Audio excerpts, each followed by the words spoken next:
Et oui, il s'agit donc de son Excellence, l'ambassadeur donc de l'Union européenne, Monsieur Dimitar Tsanchtev. Et c'est à l'occasion de la fête de l'Europe que la délégation de l'Union européenne au Maroc organise un concert exceptionnel le jeudi 14 mai à l'amphithéâtre du parc Hassan II à Rabat. L'événement mettra à l'honneur l'artiste marocaine Oum qui, elle, sera entourée d'une formation majoritairement féminine enrichie du joueur de oud, Yassir Rami. Et pour nous en parler, nous joignons à Rabat l'ambassadeur de l'Union européenne au Maroc, son Excellence Dimitar Tsanchtev. Votre Excellence, bonjour, merci beaucoup d'avoir accepté notre invitation. Bonjour pour l'invitation. Alors, ma toute première question, donc, pourquoi avoir choisi l'artiste Oum pour justement incarner cette célébration et en quoi son univers donc, musical, on sait que Oum c'est un peu du jazz, de la soul, reflète-t-il un peu justement cette relation actuelle entre le Maroc et l'Europe ? On a choisi Oum parce qu'elle s'impose, sa musique, et elle comme artiste, comme chanteuse, elle s'impose comme une évidence. Elle fait un très bon mélange entre les traditions musicales, ici au Maroc, le style hassani, le soul, le jazz, la trance. Donc, elle est bien ancrée dans la tradition musicale marocaine, elle est exceptionnelle, mais aussi sa musique sert d'une sorte de pont. Et c'est exactement l'idée que nous poursuivons, de montrer comment la musique lie les gens de deux côtés de la Méditerranée. Alors justement, ce concert, il est organisé dans un espace emblématique, qui est l'amphithéâtre du parc Hassan II, et c'est un concert qui est ouvert au public, bien évidemment. Il faut s'inscrire auparavant sur une, sur une plateforme. Comment justement cette initiative, elle s'inscrit dans votre volonté de rendre la culture accessible au plus grand nombre ?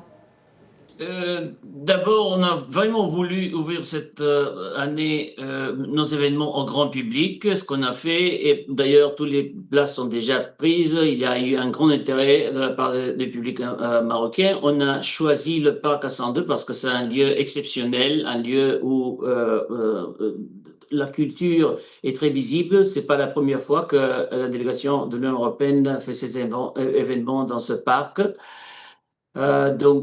C'est une place emblématique à Rabat, au Maroc, et c'est pour ça qu'on l'a choisi.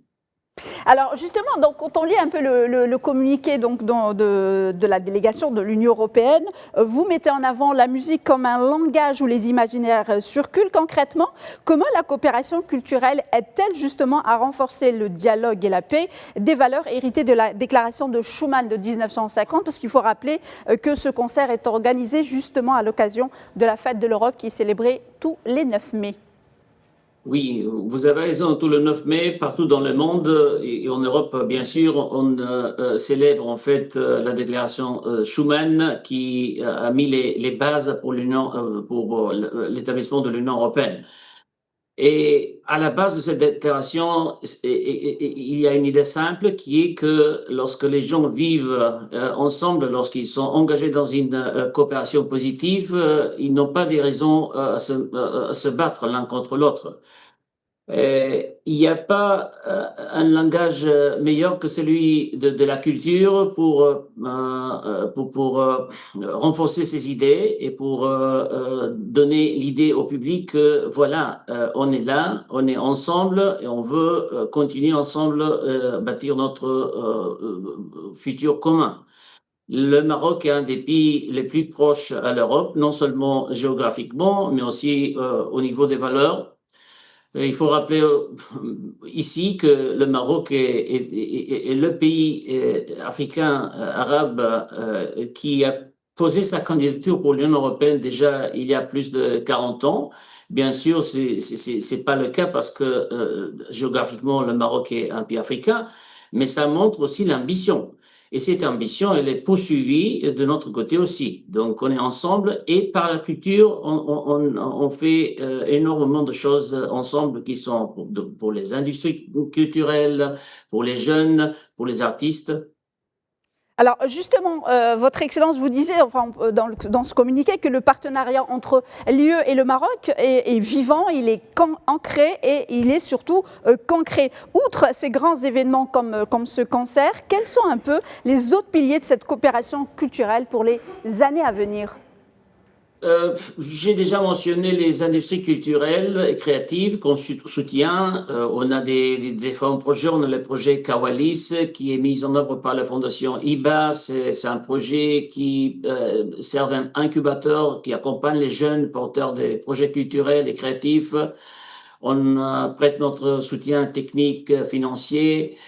On a le festival de films, on a fait le festival de jazz, on fait énormément des initiatives ensemble, on fait des ateliers pour les jeunes qui accompagnent certains de ces événements. Et c'est juste une partie de tout ce qu'on fait.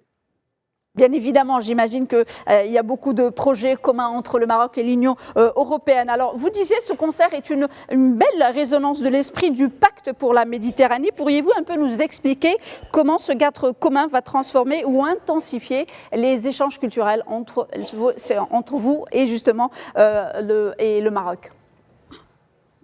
Le pacte pour la Méditerranée qui a été lancé en novembre dernier, il ouvre beaucoup de nouveaux volets pour notre coopération, mais aussi donne la possibilité de renforcer notre coopération dans des secteurs dans lesquels on est déjà très actif. Il y aura plus de possibilités pour un nouvel investissement au Maroc. Ça, c'est plutôt côté économique. Côté culturel, côté culture, on aura des projets qui vont porter soutien aux artistes, qui vont mettre en valeur le patrimoine méditerranéen partagé, aussi la mobilité des artistes, des créateurs de deux rives de la Méditerranée.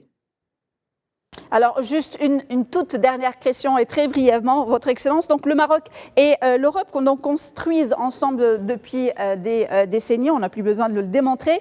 Mais selon vous, quelle place occupe donc la diplomatie culturelle, donc justement dans le renforcement global de ces liens politiques et économiques entre vous, justement entre l'Union européenne et le Maroc ? La diplomatie culturelle est un volet très important de notre coopération. Elle nous sert comme un langage universel pour passer nos messages et pour nous lier, parce qu'il y a énormément de Marocains qui vivent en Europe. Il y a plus de 5 millions de Marocains qui sont des citoyens européens. Et ce sont des Marocains aussi de deuxième et troisième génération. Il y a aussi pas mal des Européens qui se sont établis au Maroc, qui travaillent, qui sont dans les entreprises qui sont établies ici. Donc, et bien sûr, il y a les grands publics marocains et européens qui sont liés par la culture. Donc, c'est notre instrument, notre langage le plus puissant.